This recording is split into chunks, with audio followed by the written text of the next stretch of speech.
All right, Julie, thank you so much for being here. Welcome to the Tower Talk. Thank you. Thank you. I'm excited to be here. I'm super excited to dive in just all things nutrition today. You have a wealth of knowledge and you share so much on your Instagram page and all places. So tell the audience just like who you are and what you do and what you're most passionate about. Yeah, so I am a registered dietitian. I have both my undergraduate and my master's in nutrition. Funny enough, in my entire childhood up until high school, I was convinced I was going to be a veterinarian. Went to work at a veterinarian's office for 2 weeks, decided it was not for me. My mom suggested becoming a dietitian because I liked food. And like 12, 13 years later, here I am.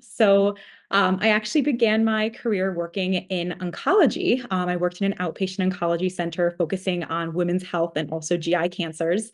And having a background and a lot of family history of digestive issues, I naturally kind of migrated into that field when it comes to nutrition. And so I started my own private practice maybe 4 years ago at this point. I feel like time flies. But I have been doing that ever since. I focus now on digestive health. So I work a lot with IBS and IBD, cases of SIBO, really anything that has to do with digestion. I cover that with the work that I do. Okay, I have to know what happened at the vet office. Like, what was there an animal that came in that you're like, nope? You know what? This is gonna sound awful. So part of being a vet is you have to put animals down. And I Oh, will yeah. that there was a family who came in and they had this beloved dog, and it was an old dog. It had lived a very good life, but Yeah. they had to put the dog down. And then afterwards, she asked me to carry the dog downstairs into the little doggy morgue. And I cried for hours after that. I can't handle animals dying. It's like I Yeah. can't even watch movies where animals die. And after that, I was like, if I can't even handle a happy dog death surrounded by family, then I certainly can't be a vet. So I really changed gears and went complete opposite direction. Wow, I actually really admire that. And I love that you said that because anytime I watch a movie and the dog dies, I'm like, change it. I don't Nope. want to watch this. It's too hard to see. It's so sad. Did you grow up with dogs or like have pets in your family? Yeah, so I had Yeah. a dog, cat. You're gonna laugh at this. I had pet rats growing up. Oh Um, my they're actually great pets. They're very God. intelligent, What? potty trained. Yeah, I mean, I had those rats. They were potty trained to only use the bathroom in their little like bathroom section. They're really smart animals, but I tell people that and they're like, "You had pet This is rats?" so weird. Yeah. I loved it. But Yeah. I've always loved animals and horses, Okay. and I have two pups now. But yeah, I'm still glad I did not go into that. So I give a lot Yeah. to veterinarians. They have a hard job. Oh, yeah, they do. Okay. So your mom was like, all right, you should get into this. So you got into nutrition. What made you really get into this like IBS and gut health and digestive? Because obviously you can go a lot of different directions as a dietitian. So why this? Yeah, so stomach problems have always run in my family. I remember going back as far as like middle school, elementary school. For me, anytime I got stressed, it would immediately go to my stomach. My stomach would start hurting. I'd have to run to the bathroom. And it was always a joke in my family. Everyone's like, oh, it just runs in the family. You just kind of accept it. Our family has stomach problems. My aunt, my uncle, they have colitis, so more severe side of things. But I've always just kind of been exposed to it my entire life. When I got to high school, I was an athlete. I rode on the crew team. I also did cross country. And during this time, I developed an unhealthy relationship with food. And I started kind of focusing more on how little I could eat versus how I could fuel my body. And with digestive issues, one of a really common issue is underfueling, and it can lead to all of these type of digestive issues. If you don't use it, you lose it. So if you're not fueling your body, if you're not putting food into your digestive system, it stops doing what it's supposed to do. So motility slows down, digestive enzyme production slows down, and it just contributes and worsens a lot of digestive issues.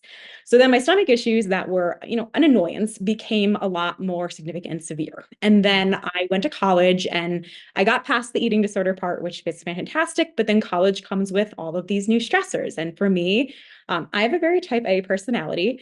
I am like very set in how things should be done. I hold myself to super high standards. And when you combine that with college, I just put a lot of pressure on myself. So all throughout college, my digestive issues started to worsen. Combine that with probably, honestly, not eating the healthiest diet. I was drinking on weekends, all of these different things that were, causing more inflammation, causing more irritation. And then everything again was worsening symptom wise. So, flash forward to when I was living in New York City, I was getting my master's degree and I was doing my dietetic internship. And again, I had a really crazy schedule. I was working full time every single day in clinical, and in the evenings, I would be doing all of my coursework. And it got to the point where my stomach was so upset. I could eat like 4 or 5 foods. I started having a lot of issues with skin breakouts. My hair was falling out. I was previously a very active person. All of a sudden, I had no energy. I couldn't really do anything. And I got to a point where I was just like, I can't live like this anymore. This isn't normal. I think for so long, I was like, oh, stomach issues run in the family. Like, this is what is to be expected. But then it hit me. I was like, this is not normal. So I scheduled to see a gastroenterologist in New York City. I waited quite a long time. It was like a 4 or 5 month wait to get in. And I will say there are so many fantastic doctors out there. So I know, just like there's good dietitians and bad dietitians, there are all levels of doctors. I went to someone, and after waiting 5 months, I walked in there. She felt my stomach. She looked at me and she was like, I think you just need a little bit more Miralax, some fiber, and some water, and you should be fine. And at this point, I was like, I've already done all of this. I'm hydrating, I'm eating fiber, my stomach issues are still worsening. I left the office and I started bawling my eyes out. I called my mom up. I was like, I just don't know what to do. I cannot go on like this. And then all of a sudden she was like, you're studying to be a dietitian. She's like, why don't you just start doing your own research and working on kind of getting better on your own? And so that's kind of what I started doing. It was a slow process. I think anyone who's ever dealt with chronic digestive issues know that nothing changes overnight. But over the next course of, 4 to 6 months, I started implementing small changes, and some of it was just reducing stress levels and nervous system regulation and focusing more on meal timing and chewing my food. So it wasn't just diet related, but things started to get better. And at that point, I realized that it was possible to actually heal. And that's what really kind of sparked my interest in diving into this field a lot more, specifically looking more at kind of the functional side of things, nutrition wise.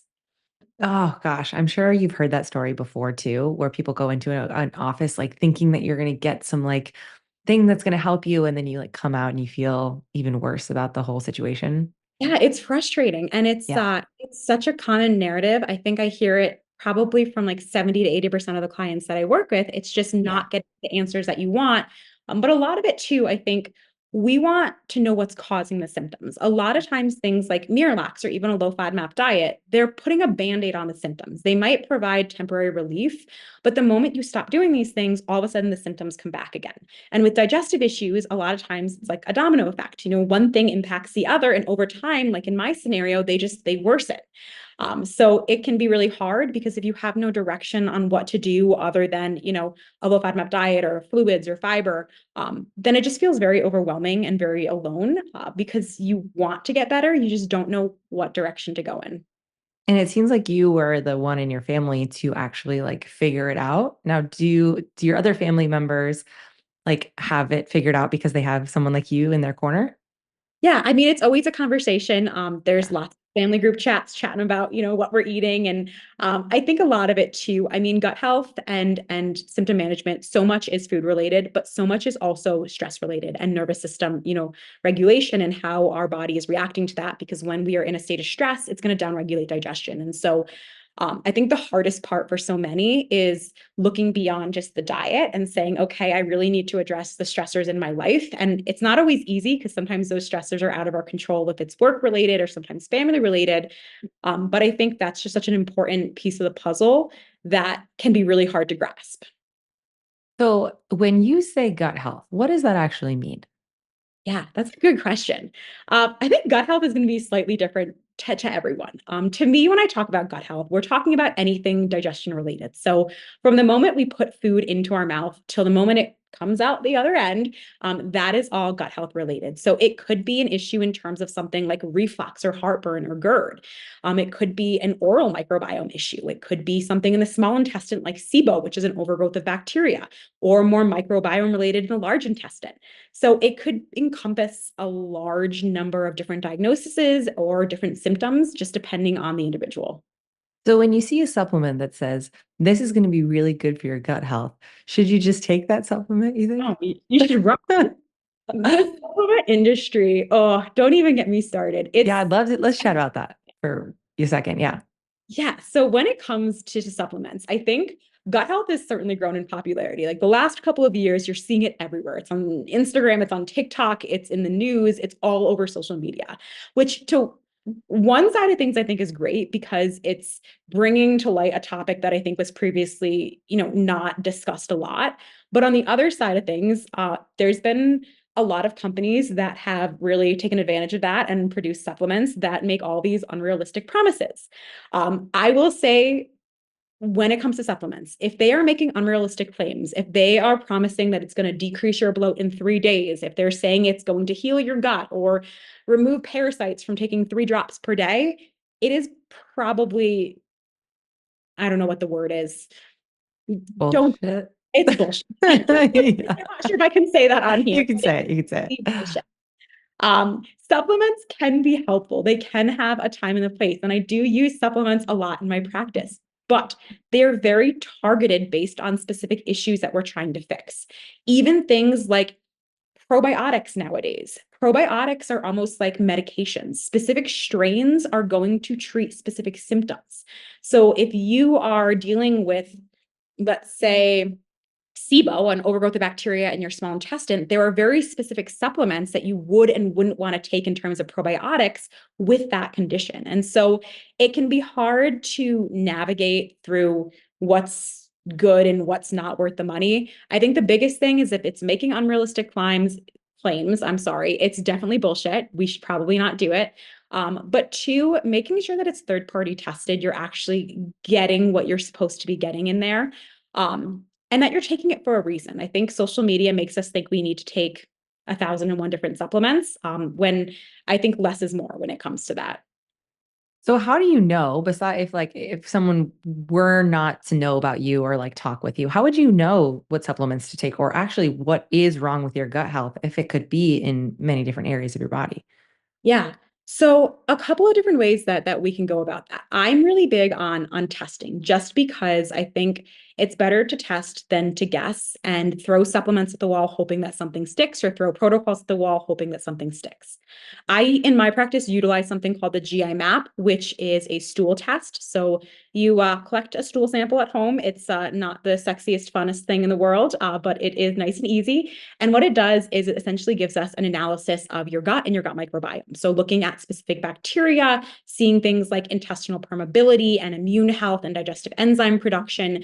And so then we can get an idea, okay, do we need to be supporting these different areas or are you fine? And we can kind of skip the supplements or the protocols in that specific place. Other ways as well, going more the traditional Western route. There is a lot that we can do if we've got a doctor that's in alignment with what we want. And I think that's where advocating for yourself is so, so important. If you go to a doctor and you just accept them saying, Miralax, fiber, and fluids, then that is going to be the solution. But if you sit there and you say, okay, so I have IBS, I'm dealing with constipation, what are the next steps? What are some things that I can be doing? What are some tests that we can be doing to get some more answers? For example, IBS. So there's something called SIBO, which I mentioned briefly before, but essentially it's an overgrowth of bacteria in the small intestine. It's estimated that 70 to 80% of people with IBS actually have SIBO. The cool thing with SIBO is that it can be tested with a super simple breath test that your doctor can order, but you have to know to ask for it, or a lot of times they're not going to order it. It's covered by insurance. You don't have to worry paying for out of pocket, and you'll get a good idea if that's actually what's contributing to your IBS symptoms. From there, once you have a diagnosis, once you have a root cause, then it's just deciding on which treatment plan you want to go with. There's options of antibiotics. There's options of, going more of the holistic route with herbs. There's no right or wrong answer. I think it depends on the individual, what they want, what works best for their lifestyle. There's pros and cons to both. And I think a lot of people think, oh, antimicrobial herbs, it's the natural route. But there's still cons to it as well. So it's really important to just I guess, be aware of the options and to understand, the pros and cons and what's going to fit best into your lifestyle. It's so helpful in so many ways. Thank you for breaking that down. But can we break it down even more than that? What if I don't know if I have IBS or SIBO or any of those things? Like, how do I even figure that out? Yeah. So when it comes to symptoms, I think sometimes it's hard to differentiate between what is actually normal and Yeah. what something that is abnormal that we should do some more digging into. When it comes to bloating specifically, so some bloating is absolutely normal. We are humans, we are going to bloat. If we have a really big meal, we're probably going to feel a little bloated. It's a lot of food to hit our stomach. If we, most of the time eat really healthy and then we go out and we treat ourselves to McDonald's and we have a massive McDonald's meal, we might feel bloated afterwards. What becomes abnormal is, in my opinion, when your symptoms start impacting your quality of life or your just ability to go about day-to-day activities. If you're saying, I am so bloated from the first bite of food I put in my mouth in the morning until I go to bed at night that I sit there in pain all day, that is absolutely not normal. If you're only using the bathroom once a week, that is also not normal. If you are dealing with, really bad reflux every time you eat or drink anything, that's not normal. So I think, first of all, just differentiating between what is normal and then what is abnormal. If you're dealing with these abnormal, more red flag symptoms, that's where I think it's important to do your own research and then again ask for some additional help. And this could be going to see a GI doctor. This could be going to see someone like myself, like a dietitian or a nutritionist. It depends on kind of the route that you want to take. There's also so much information available online as well. I'm hesitant to say that because there's good and Yeah. bad information, but I think at the end of the day, it's important to learn as much as you can. And there is a lot of information, whether it be on YouTube channels or just through different websites and blog posts that share a ton of information about symptoms and red flags and all things gut health, just to get a good basis of understanding for yourself before you're seeking kind of outside options. Okay. There, Love it. what I usually say is we got to start with the foundations before we assume that we need, GI map testing, before we need to schedule, GI appointments. We want to make sure that we have the foundations kind of down pat. So for me, number one, we want to look at our diet. We want to try keeping a food journal. We want to see what foods we're eating and the symptoms that we're experiencing. Just by kind of logging our food and tracking and seeing correlations, we can learn about the foods that are making us or triggering the symptoms. I also think it's important, just diet wise, to focus on an anti inflammatory, more whole foods based diet. I'm not someone who's ever going to say, don't eat the cookie, don't eat the donut. I think balance is the most important thing. But I think, 80-20, finding that balance between eating healthy most of the time and then having that wiggle room for the fun food and drinks, depending on what's, personal favorites for yourself. So focusing on the whole foods, keeping a food journal, focusing on anti-inflammatory foods. So lots of like healthy fishes and avocados, avocado oil, walnuts, chia seeds, ground flaxseed. Again, help reduce those inflammation levels. And then also looking outside of diet and saying, okay, when I sit down for meals, am I sitting down while, doing 1,001 things and working and not chewing my food and swallowing super quick?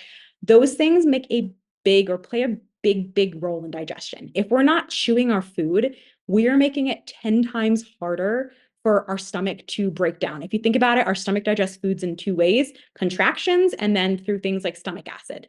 If we're chewing a bite of chicken, 2 bites, and then it's entering into our stomach, if you think about how hard it is to break down that chicken just from contractions, it's not easy. So making sure that we're being mindful, we're chewing our food to an applesauce-like consistency before we swallow it. And then last but not least, making sure we're addressing things like our sleep. So we're getting enough sleep at night. That's going to impact our digestion, and also impacts things like craving, hunger, cues, things like that. And then biggest thing, nervous system regulation with stress levels. When our body is in a sympathetic state, where it's in that fight and flight mode, it's going to downregulate digestion. So like I mentioned before, it slows motility. It's going to contribute to constipation. It's going to decrease enzyme production, which is going to make it so your body's not breaking down food and absorbing nutrients properly. So we want to be addressing all of these areas. If you do all of that, you're like, I'm sleeping great, I'm hydrating, I'm eating great, I'm moving my body, everything is good, and I still feel like crap, then it's time to definitely reach out and get some extra help. Like I said, going into the doctor's office, knowing kind of what you would like done, in regards to a SIBO breath test, making sure we want to check for H. pylori, which is common cause of things like reflux or GERD. That's just going to give you more information, empower you to have the information that you need to make the best decisions for your body. That was so helpful and such a great breakdown. Now, do you think that a lot of people will go through all those steps before they go to the doctor? That was a lot of things. I'm like, oh my gosh, she like really broke it down. What do you feel like people maybe are missing in what you said that they don't do before they go?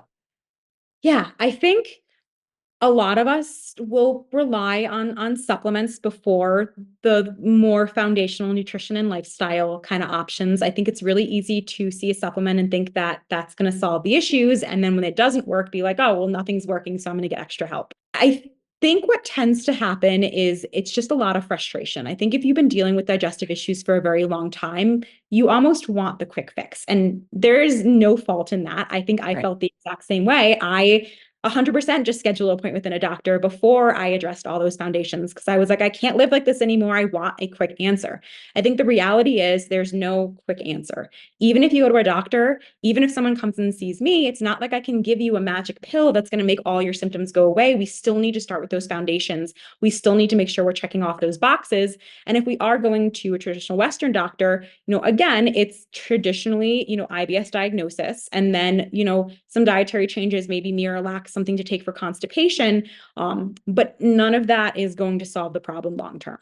Yeah. Yeah. I mean, this relates to so many things in the health and wellness field, right? Like we can't get muscles overnight. It takes a long time to like put I in the wish. reps, right? Yeah. Yeah. Just like with your nutrition, your mindset, your fitness journey, like it's all this like holistic, like long-term approach. Yeah. What do you feel like if there was one or two things, I don't want to be like this is the one thing, of course, but if there were like a couple of things that you think most people are missing in their diet for just better overall gut health, what do you think those would be? So, with the topic of fiber, so we need fiber in order to have a diverse microbiome. The more research that's kind of done on microbiome health, we know that diversity is really key when it comes to gut health. So, a diverse gut is a healthy gut. So, the more fiber and the more plant diversity we have in our diets, the healthier our gut microbiome is going to be. So, leading on with fiber as a whole, we also want to be focusing on plant diversity. There's something called, have you heard of the 30 plants challenge? No, I have not.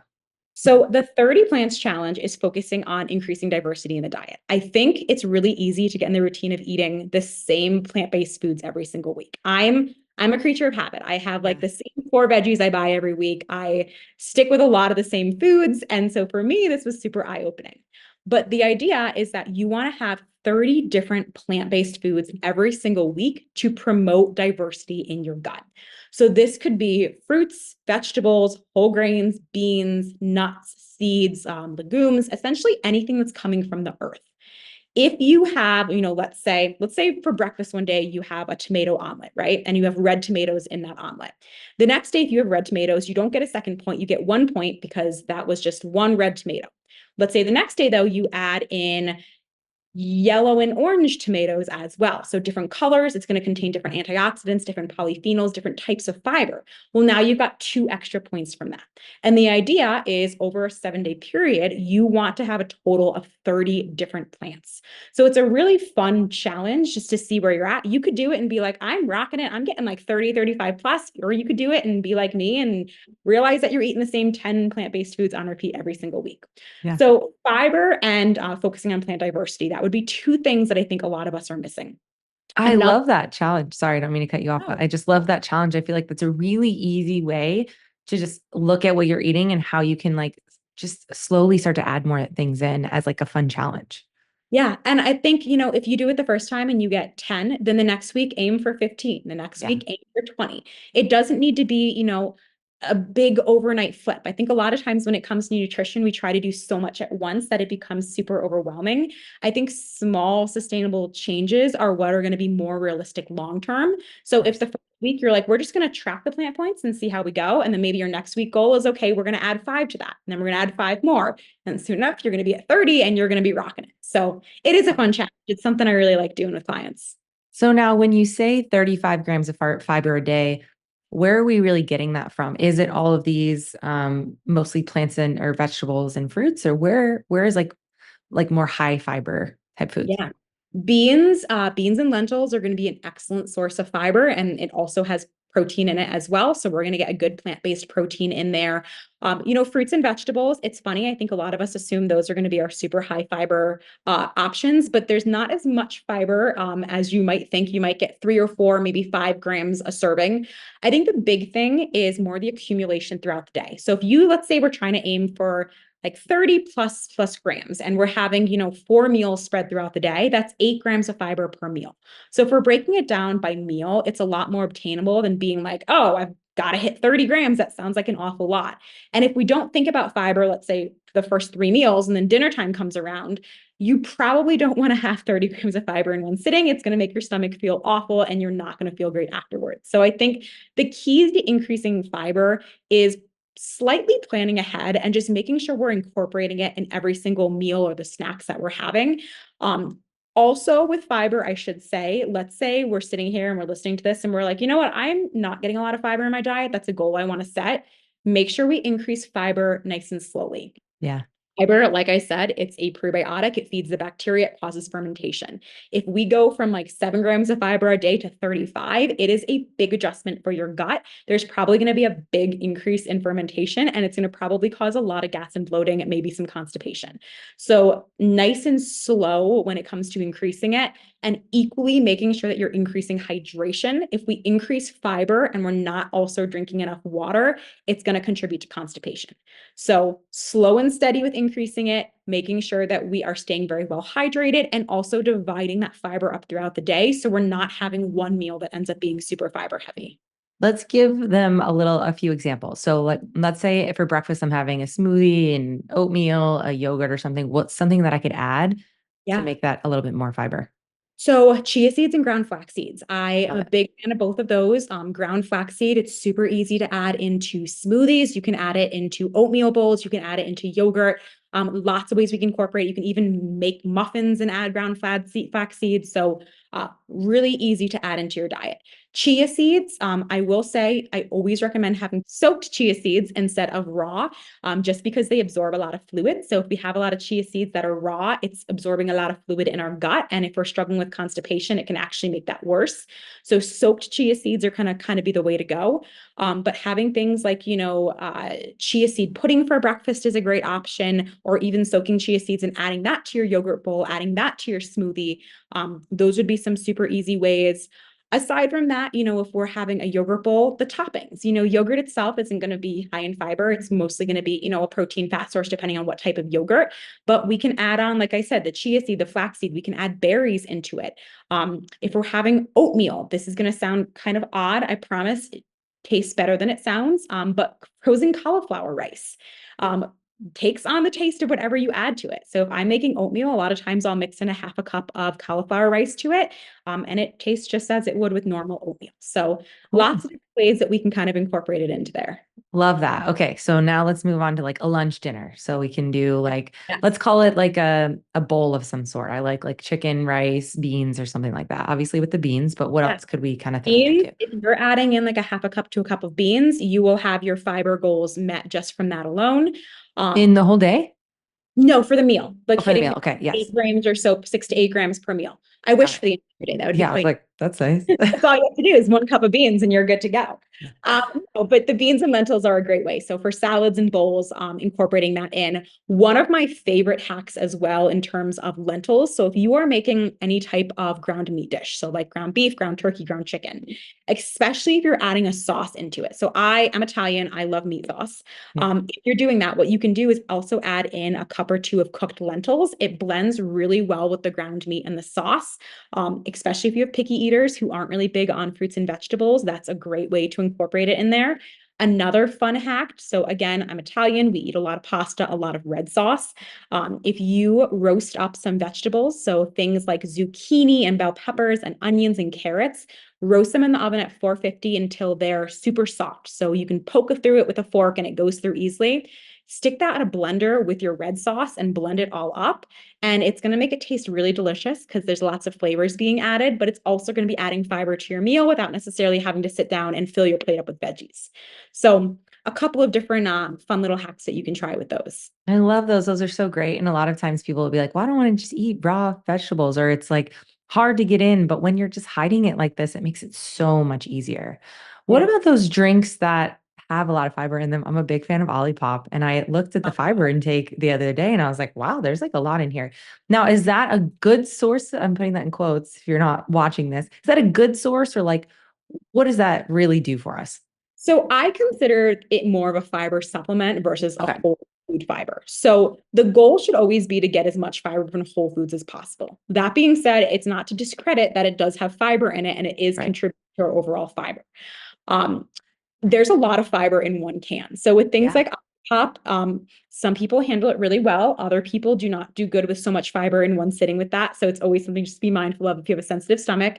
But yeah, if you are occasionally having an Olipop, I would count that towards your fiber goals for the day. It just depends on how your body handles that much in one sitting.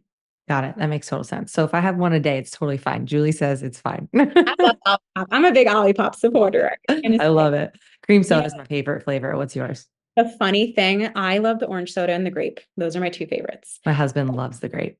It kills me because I was like a very avid one a day Olipop drinker. And then I got pregnant. And it was one of those things that I have not been able to tolerate since. Like Oh, I okay. can't do any type of flavored drinks. And so my husband enjoys it. There's lots of Olipop that he gets to drink now, but Yeah. it's been a weird one for me. Let's lean into that question. Obviously, you're pregnant. You're very close to your due date. This actually might come out like right around, in 4 or 5 weeks or so, which is when you're due. Has your nutrition changed outside of things not tasting or feeling good? And like, what are some tips that you could give someone in going through pregnancy right now?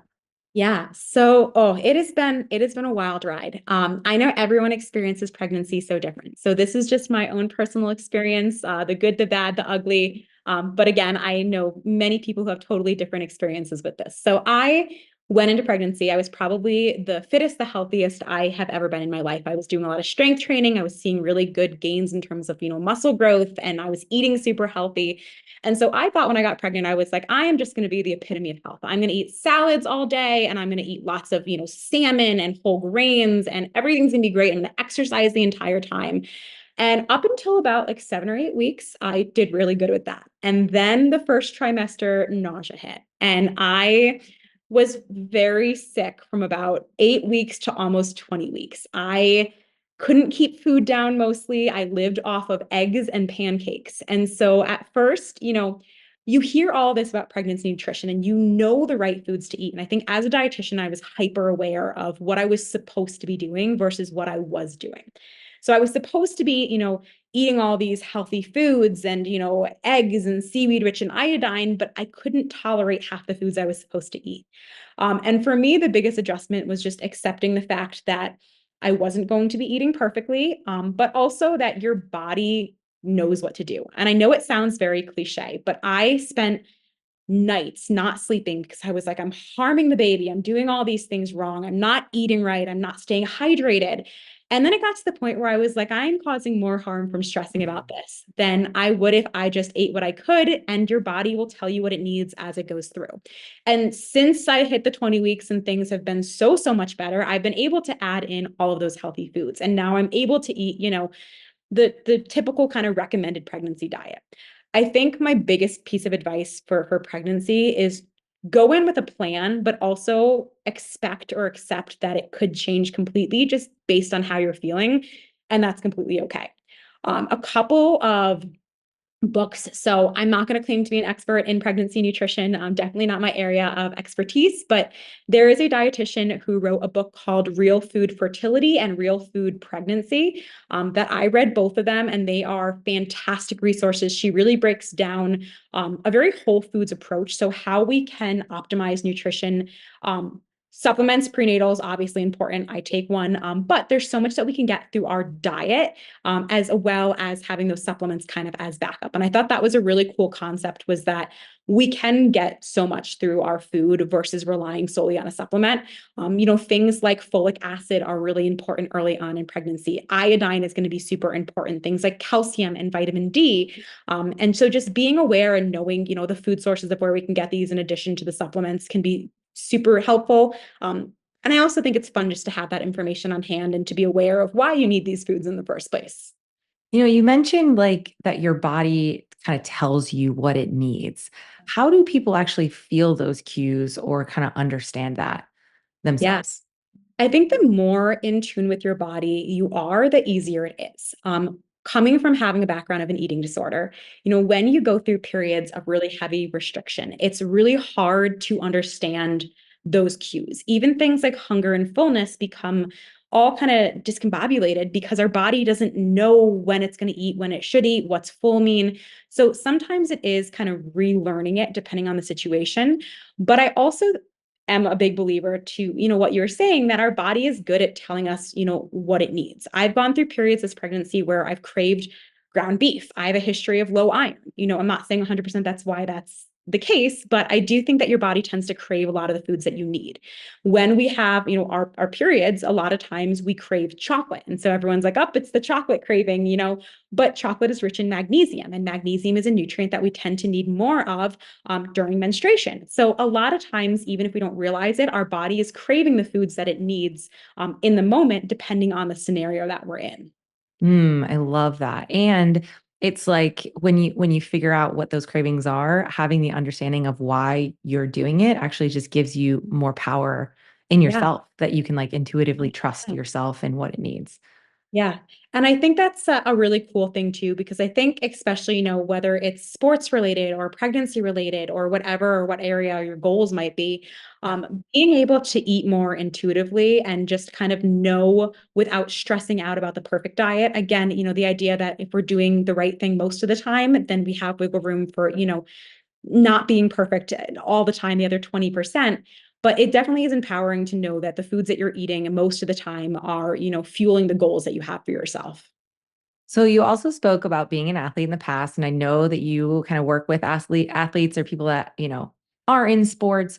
Is there, a totally different approach for someone that is athletic but maybe not in an actual sport? Yeah. So do you mean in terms of gut health or in terms of nutrition?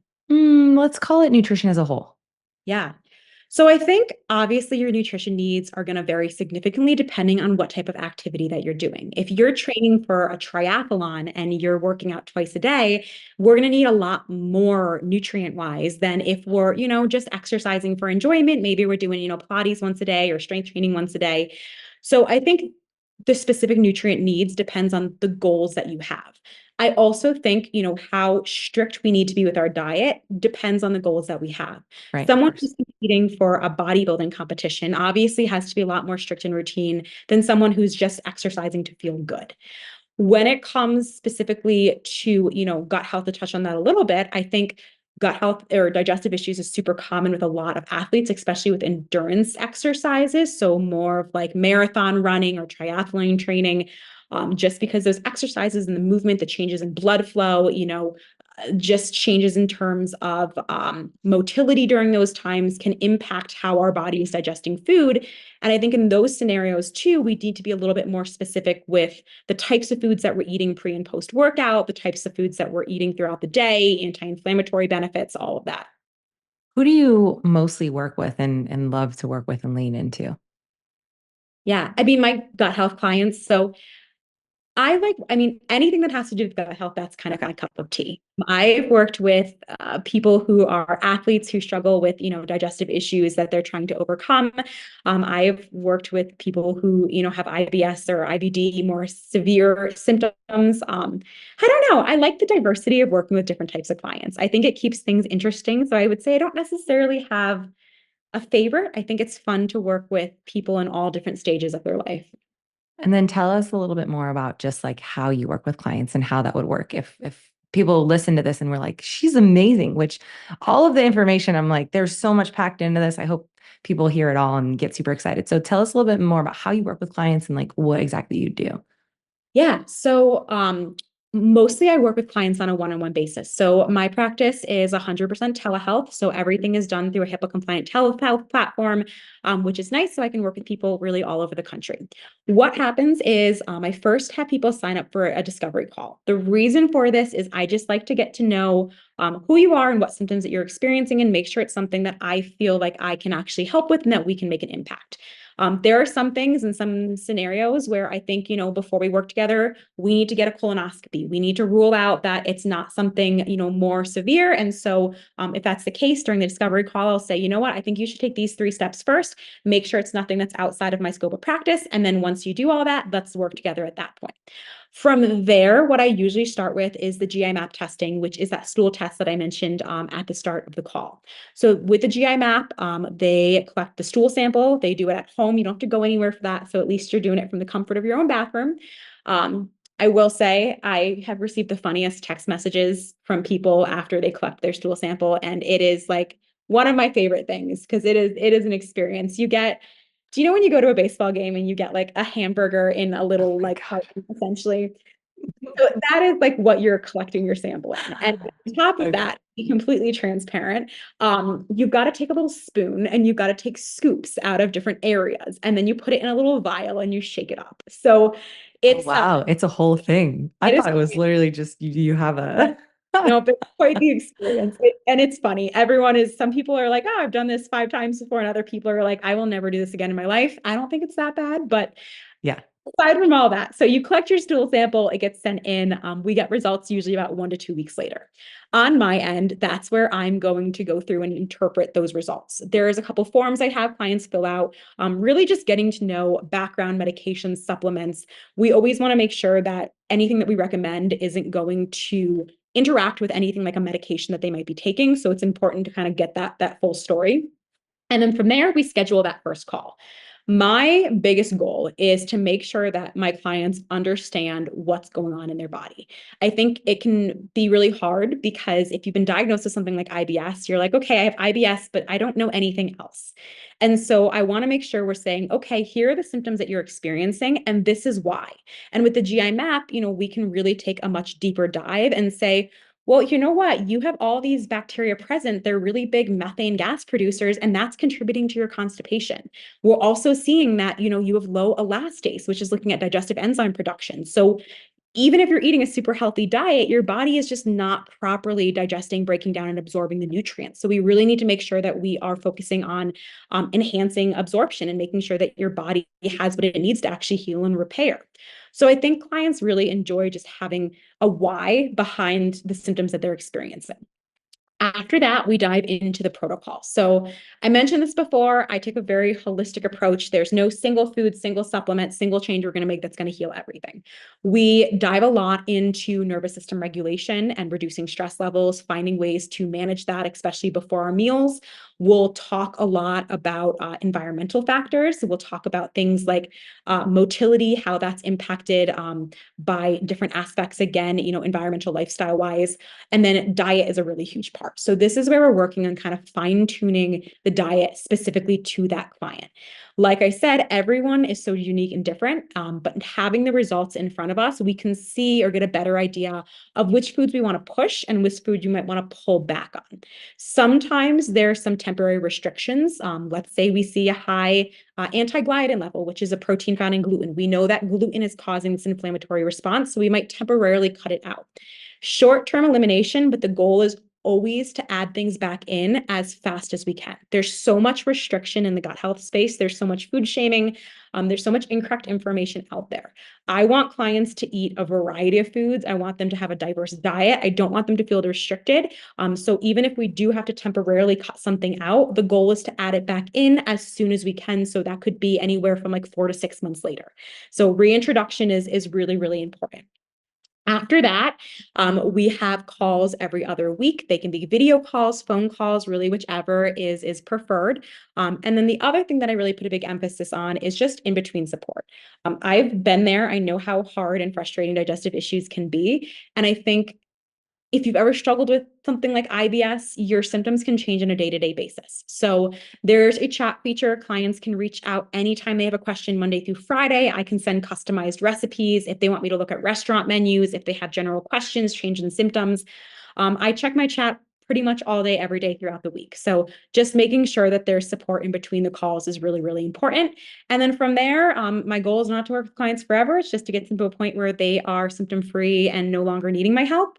And then they graduate, they go on, and that's kind of the long version of the process. Oh, I love that. There's so much value in this. You guys, if you're hearing this and you have any of these symptoms, I will make sure to put all of this in the show notes, your website, and tell us where people can find you on Instagram or TikTok or any other social platforms. Yeah, so all my social media platforms, so Instagram and TikTok, are at Nutrition by Julie. I also have a free private Facebook community, so I do Q&As on there. You can ask your questions. I also share recipes every single week, so I'll open it up. You can have recipe requests, which type of foods you want to see, and I share those every single Wednesday. That is linked in my bio on both Instagram and TikTok. It's called the Gut Healthy Community, so you can join that as well.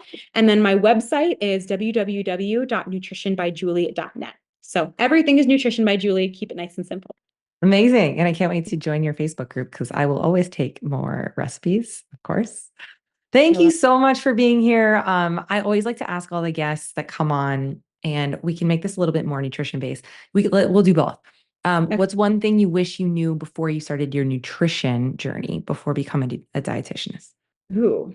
So if we're talking about, I'm going to do this a little gut specific, if that's okay. Okay. Yeah, yeah, yeah.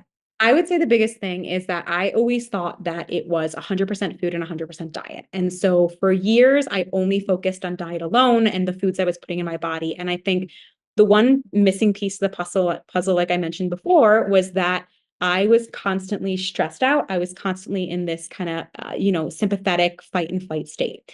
And I think you cannot heal your gut completely if your nervous system is dysregulated. So the one thing that I wish I had done earlier was take more time to focus on decreasing stress in my life and also just learning different techniques. I mean, things like breath work and yoga and meditation. They're such powerful tools. And nowadays with social media and just access to, content, it's so easy to even find free resources. I mean, you can go on YouTube and Google 15-minute gut directed meditation and you'll get 100 different options that are popping up. So that would be the one thing that I wish I had focused on earlier. What about in your fitness journey? Because I know you said you were like in the best shape before you got pregnant. So what about before you started your fitness journey? Yeah, this is probably a common one. I was one of those girls who was like cardio, only cardio, no strength training. I'm going to run 7 miles a day, and that's going to be my workout. And I burnt myself out so badly. I injured myself because I was overtraining. And I never actually got the results that I wanted because I always wanted to have that like more toned, just kind of changes body composition wise. And I'm sure you know, cardio alone is not going to build muscle.